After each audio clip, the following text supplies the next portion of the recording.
Be prepared to meet your doom! Instructions, that is.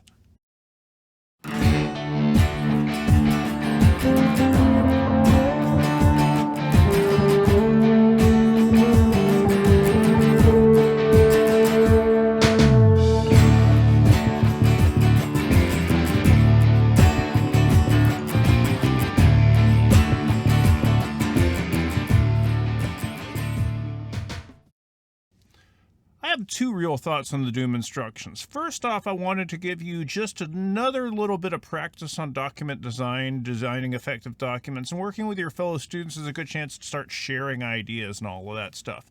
The other thing, though, is I wanted you to have a little bit of practice doing instructions before your big instructions assignment is due. So that's why I'm struggling to get this video out on time to give you a little bit more feedback. Let's get to it. First off, I want everyone to know you really did a good job on this one. I know that doing group work is less than ideal, and this is particularly the case when we're not even in the same room, but I appreciate the way everyone finally came together and pulled out some decent instructions. So my disclaimer for this is that the main reason we're doing this and I'm doing this video is because I want to give you the tools to help fix the stuff you have. So I point out stuff that needs addressing, I point out things that aren't working. And I know that I come across sometimes as like I'm being mean and such, but I really don't mean to do that. I have autism, and one of the features of my autism is that I don't regulate my voice and my emotions the same way everyone else does.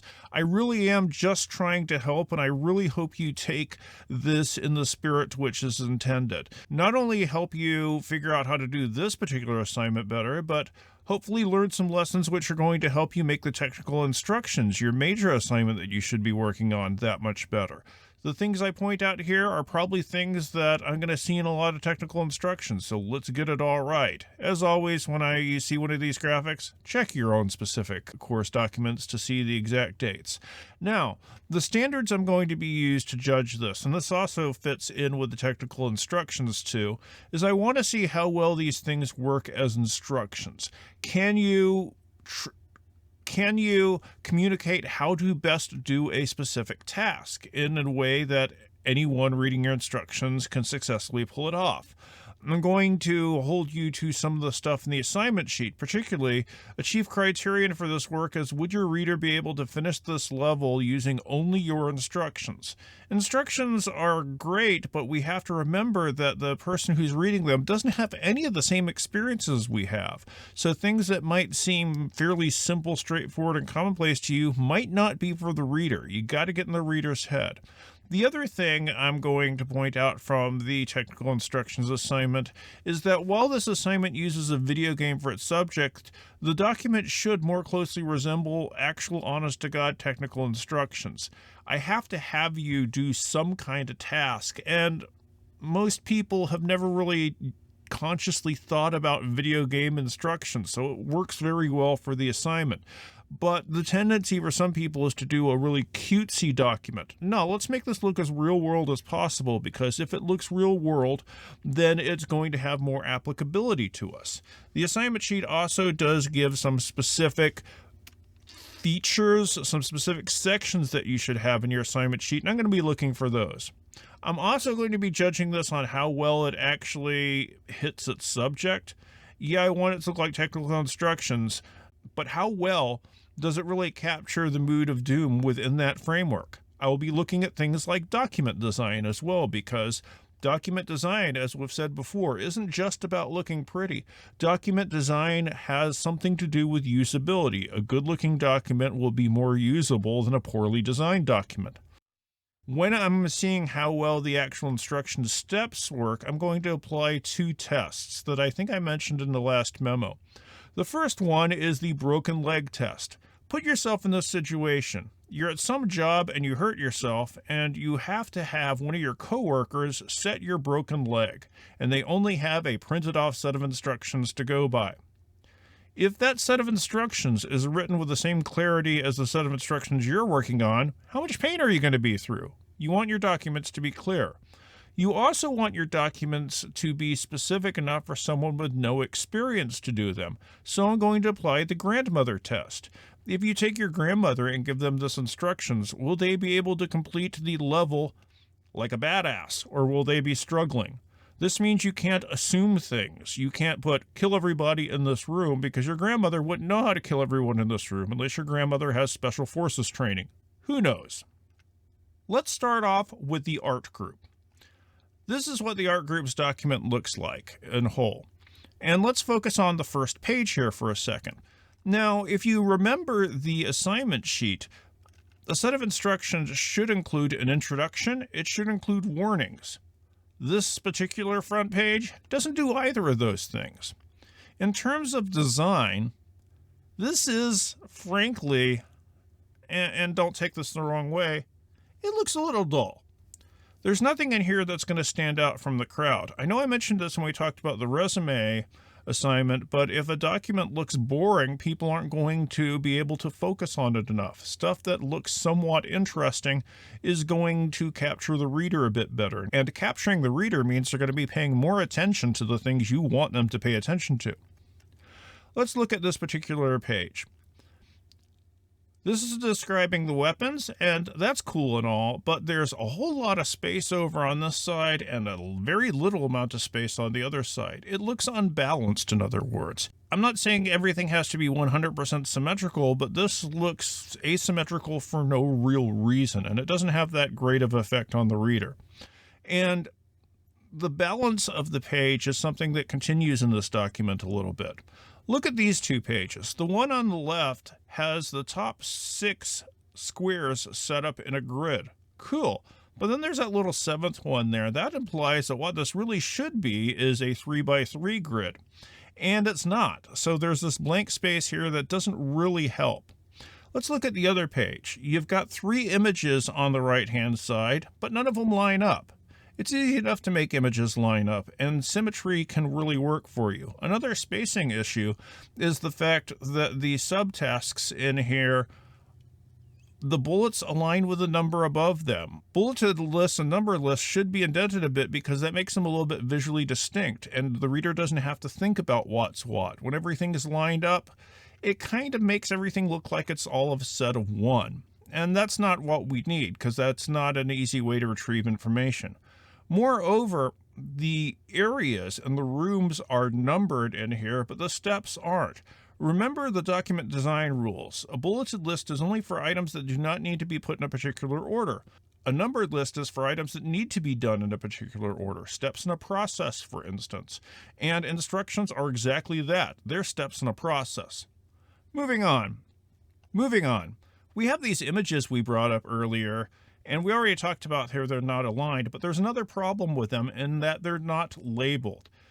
Ideally, you should have each of your images labeled, and then you should reference those labels in the text. Go into the room, as in figure 3. That way there's a direct connection between the images and the text. The images and the text are supposed to work together. Now let's look at the level of detail on that last page of the instructions. Final room. Eliminate the final wave of enemies, which are more brutal. And they are. But eliminate the final wave of enemies. Is that enough information for your grandmother who's never played Doom before to succeed at this task? I kind of doubt it. Education Group's document looks like this. And I hate to sound like a broken record, but in terms of design, this is also just a little bit dull. Let's move on, though. Because this page, where they list components and movement and controls and all that, all things that you should be listing, has a few issues that jumped out at me. Some of the text is in all caps. Cap, get it? Ha ha ha ha. And others isn't. And I don't really understand why some text is all caps and other text isn't. If you're making this kind of change in how the font appears, it should reference your organization in some way or help your reader. Here, I don't really know the purpose for it. And when I see the enemies, these are the only graphics in this whole thing, and they're next to a list of items, but there's no real connection between them. Which one is the Baron of Hell? If you haven't played this game, if you don't know this game as intently as I have wasted a whole lot of my time playing Doom when I was younger, back in my glory days, then you're not going to know these things. And that lack of information just makes it more confusing. Also, remember when we just talked about bullets? This should be in a bulleted list. Moving on to the instructions themselves, we have this line: continue down the hallway fighting more imps. Does not pass the broken leg test. If I'm having someone set my broken leg and it just says, put the bones together, that would be the equivalent, and I would be screaming.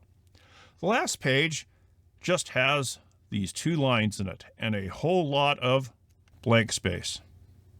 Yeah, I went there. I'm not sorry either. Moving on to the environment group. This is what the environment group's document looks like, and there's a bit more design features in here than there were in the previous ones. Let's look at how well that works. In the intro, you have all caps.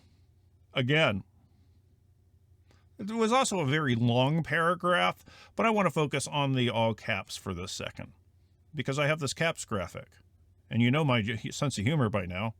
Moving onward, weapons is listed out, and I can kind of suss out that this is supposed to be organized in some way, but it's not clear, that organization, because there's random space here, random space here, random space here. Using my best, most sympathetic reading, I can see that, yeah, maybe this is trying to be set up to be a grid, but it doesn't communicate that. And from the point of view of an outside reader, I don't know the sense of this. One of the things document design should do is communicate how to consume the document to that uninformed reader. Moving onward to the actual instructions, we have a little bit of an issue because the steps of the process tell you how to do the basic things like log in, and that's where it stops. This does not look like a set of instructions walking somebody through a specific task. Instead, it looks like a strategy guide. There's nothing wrong with strategy guides, except for we're doing a technical instructions assignment, and you're supposed to be doing Doom instructions. This doesn't provide any actual instructions. It gets me operational, but it doesn't walk me through the process, and that's what a set of instructions should do. The technology group turned in a document that looked like this. 5 pages. And of course, because I was mean to everybody else, I have to be mean to this one. This is set up like a memo. A set of instructions is not a memo. A set of instructions is a set of instructions. I know that sometimes when I say when I talk about homework and I say it should be a memo format unless the assignment says otherwise. Well, the assignment does say otherwise in this one. Should be a set of instructions, not a memo. Moving onward, this is generally how most of this document looks, and there's a little bit of a lack of balance here. Having big pictures is nice, but the pictures overwhelm the text. They don't work together as effectively as they could. The other thing is, look at how these are numbered. Side room starts 11, 12, 13. Numbering system should start again when you hit a new task. The way I was always picturing this, and the reason we started with Doom, is because Doom is organized in the room. This room, step 1, 2, and 3. Then go to this room, step 1, 2, and 3. This makes it harder for me to find a specific bit of information later if I need it. The final thing about this page, take out 3 imps and 2 zombie men that appear. Where do they appear? How do I take them out? Your grandmother would really like to know, but this document doesn't tell you that. And it should.